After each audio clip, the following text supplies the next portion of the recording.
Perkenalkan, nama saya Indri Susanti Malon, NIM 240119515.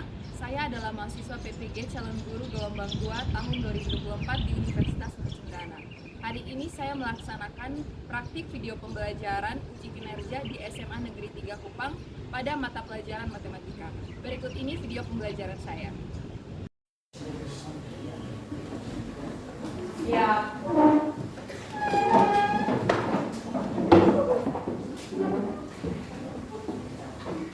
Beri salam. Selamat siang, Ibu Guru.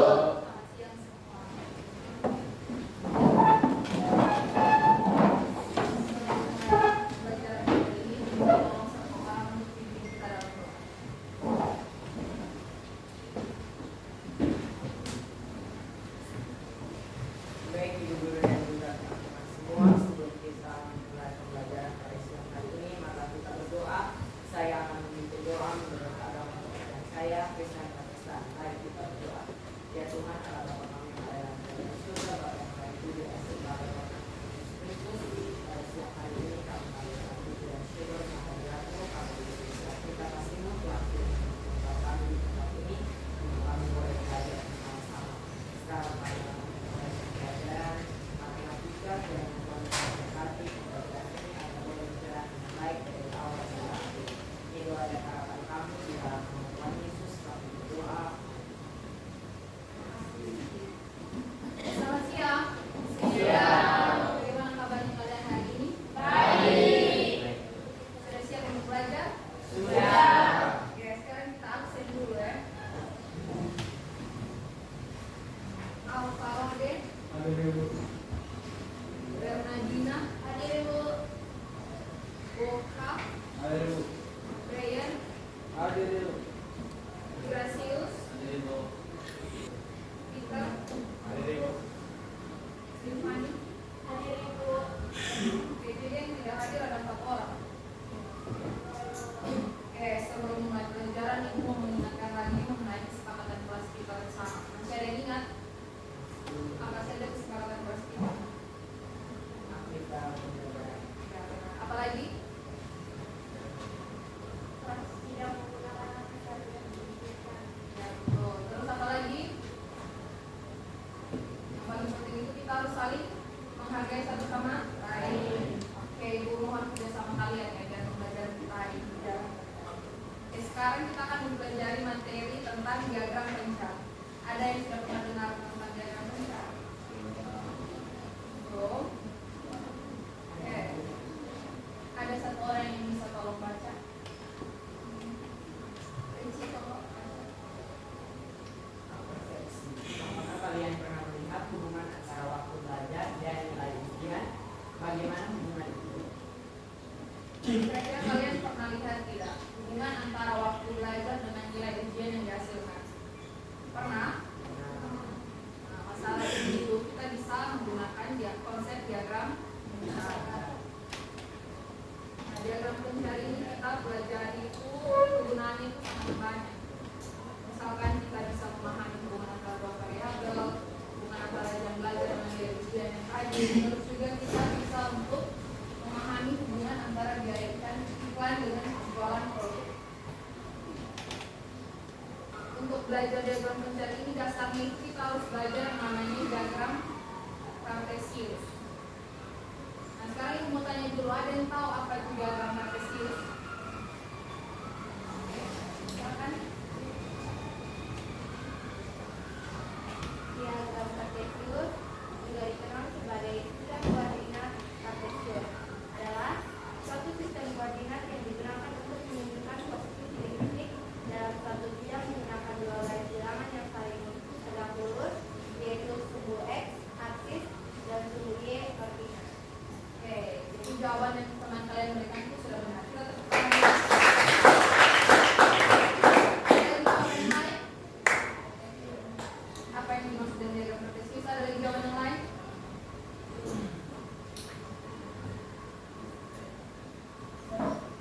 Diagram kartesius adalah sistem koordinat dua dimensi yang digunakan untuk memetakan hubungan antara dua variabel. Oke, jadi jawaban yang diberikan oleh Juvan juga sudah betul ya. Nah, sekarang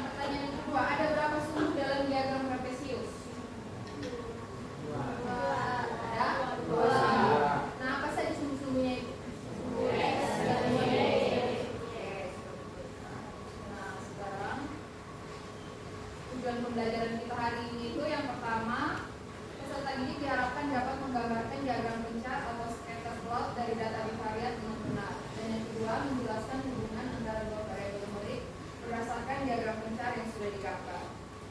Sekarang ibu mau tunjukkan kalian satu video. Semua perhatikan cepat ya.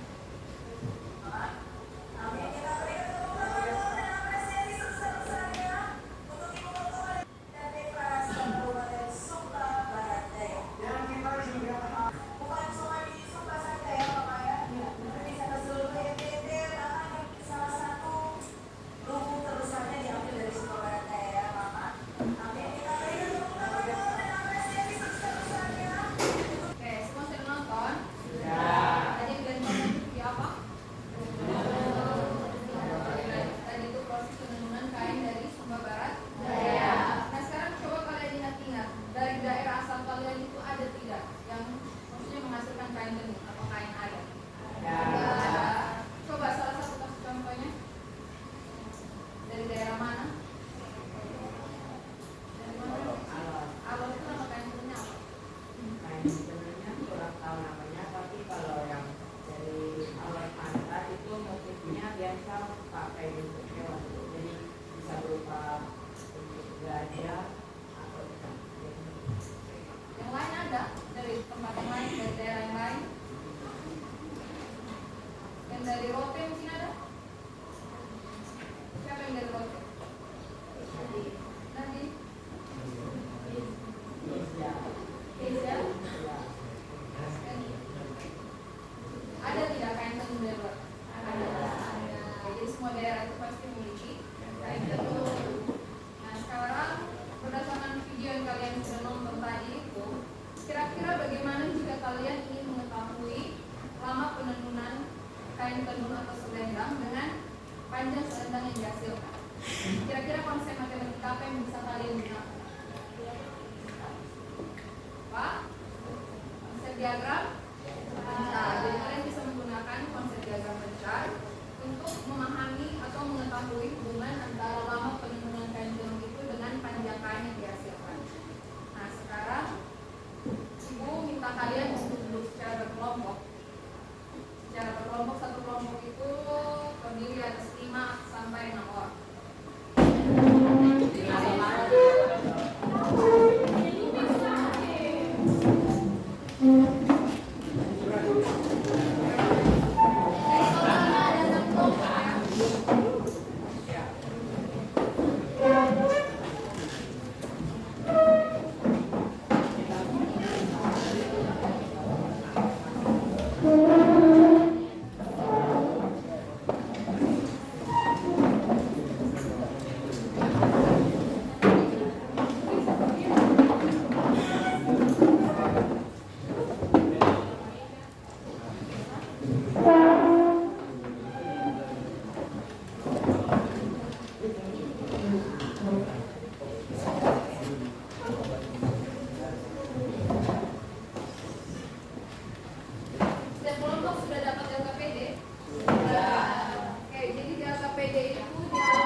bebas ini dia mempengaruhi variabel yang terikat.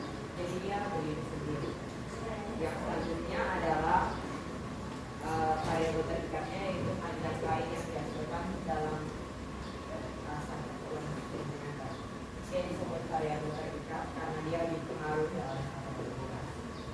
Nah, selanjutnya adalah kita menggambar diagram terikat.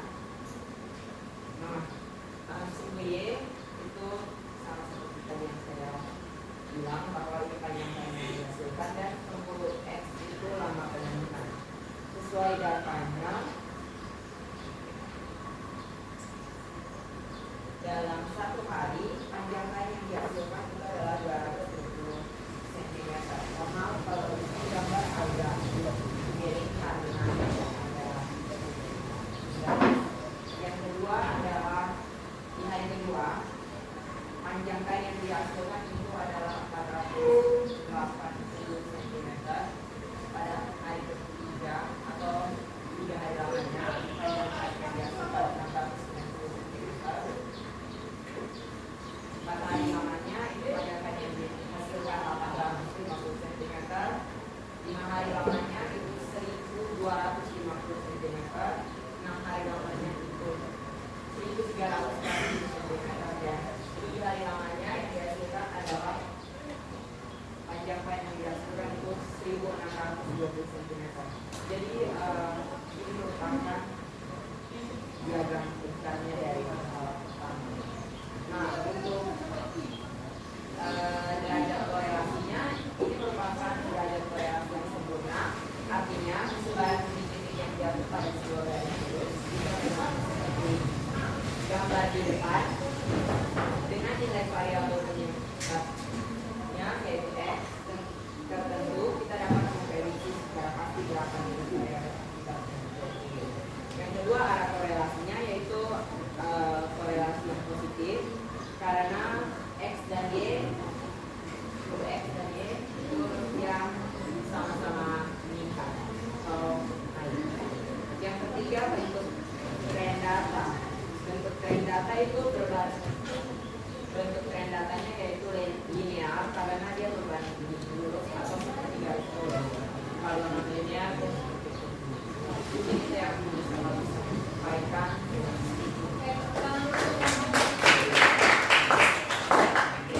Lanjut yang aktivitas kedua.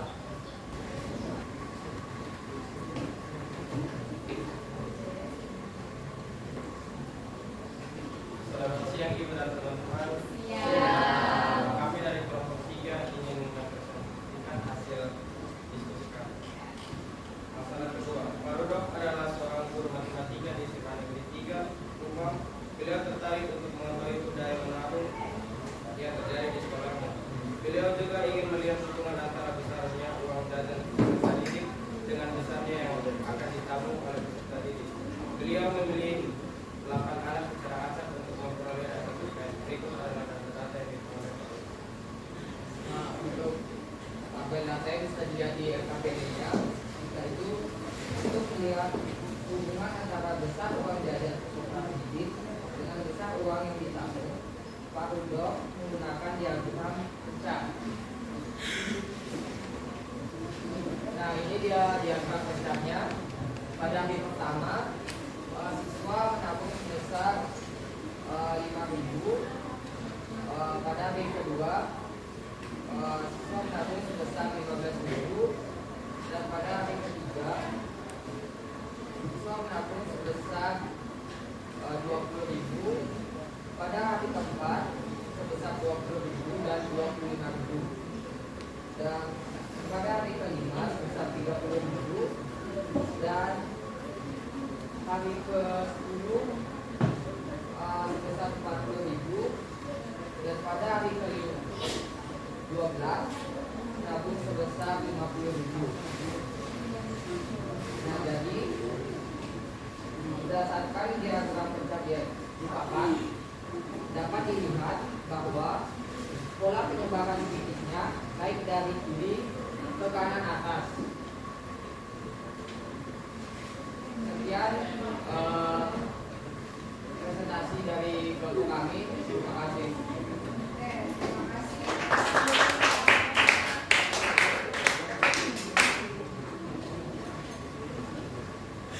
Oke, sekarang untuk arah dan bentuk tren dari data tersebut dari kelompok yang Ada kalau di sini ada variabel X. Nah, yang paling tinggi itu dia ada di angka 50 dan di variabel Y itu dia paling tinggi ada di sini. Berarti itu dia menunjukkan bahwa jika nilai X itu dia semakin kecil, maka nilai Y nya juga akan semakin kecil. Dilihat dari plot yang satu ini sampai ke yang paling atas di sini, yaitu di X nya sama dengan mendekatnya 50. Kemudian untuk bentuk tren dari dua data tersebut yaitu linear atau berbanding lurus. Berdasarkan pola penyebaran titik, arah dan bentuk tren dari data yang sudah digambarkan pada diagram besar, apa yang dapat kalian simpulkan mengenai hubungan antara besarnya uang jajan dengan besarnya uang yang akan dipakai?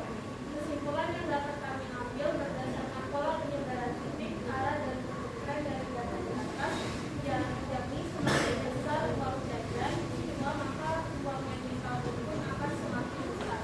Kemudian dari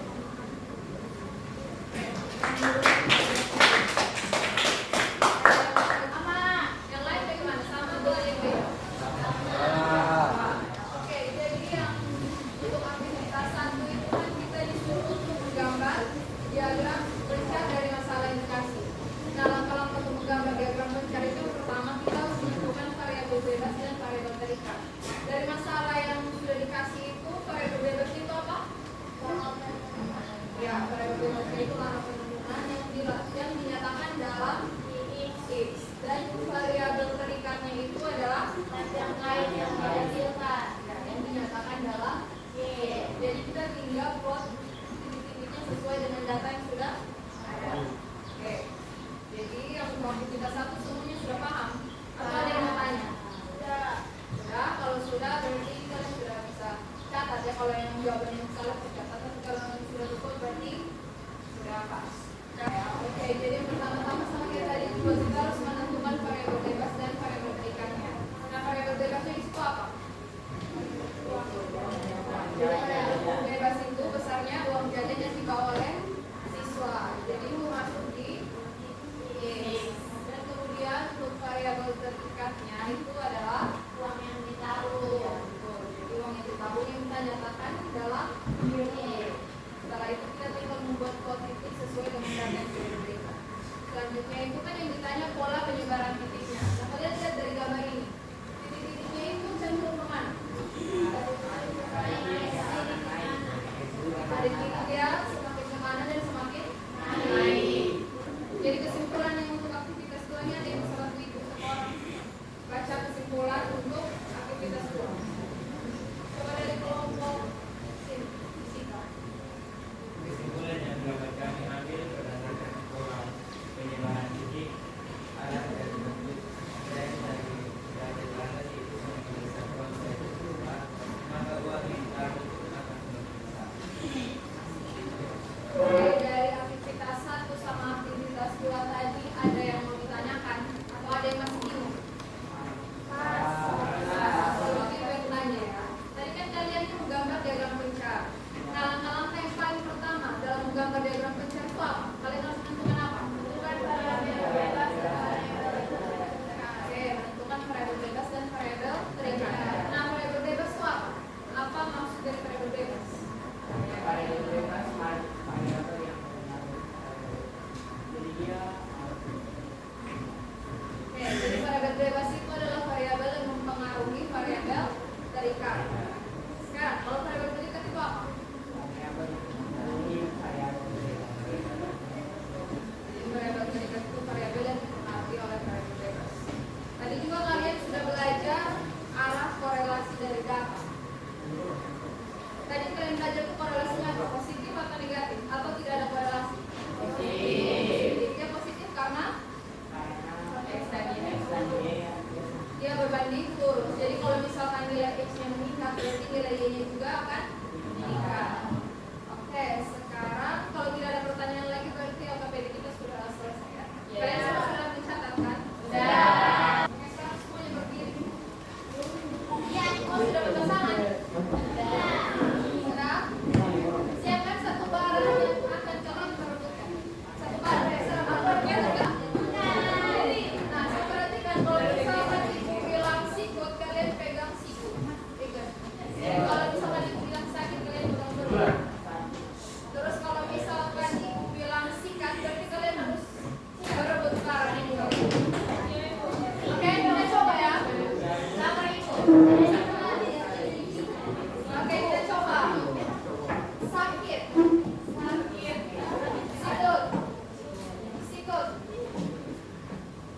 Sakit.